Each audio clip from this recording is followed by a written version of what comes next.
Iginiit ni Pangulong Rodrigo Duterte na naayon sa batas ang desisyon niyang ihimlay sa libingan ng mga bayani si dating Pangulong Ferdinand Marcos. Humingi siya ng pangunawa sa kanyang naging desisyon. Ang mainit na balita, hatid sa Lima Refran. Sakay ng 5 bus, dumalaw sa libingan ng mga bayani ang mga taga-suporta ni dating Pangulong Ferdinand Marcos. Bago pa man sila dumating, may 50 Marcos supporter nang naghihintay sa labas ng libingan. Hindi muna sila pinapasok dahil wala silang gate pass. Nananatiling mahigpit ang seguridad sa paligid ng libingan na bantay sarado ng mga sundalo. Sa pagbubukas naman ng programa sa ika-6 na Tan-ok ni Ilocano Festival, kasama sa mga pinagdasal si Marcos.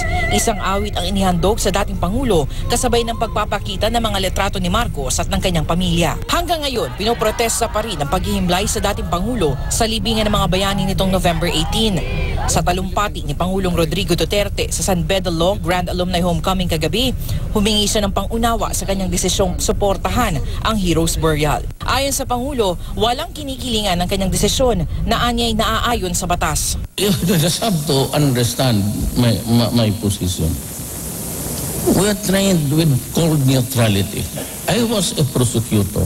Would not allow compassion and sentiment and whatever to taint your judgment.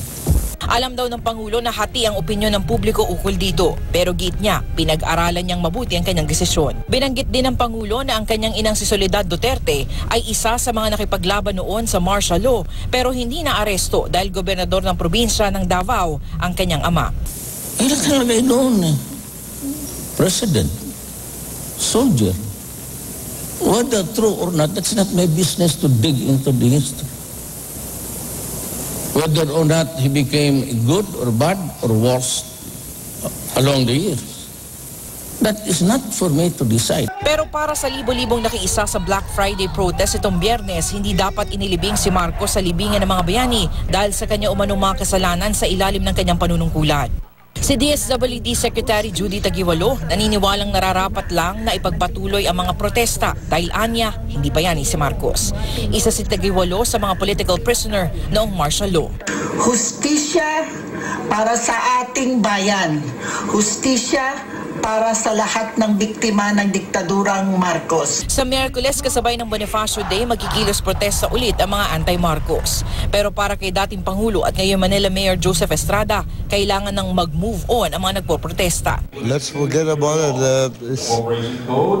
When we're a Christian country, we are taught to respect the dead.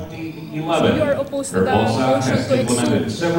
Of course. Sayang lang daw ang oras ng mga realista. Sa Lima Refran, GMA News.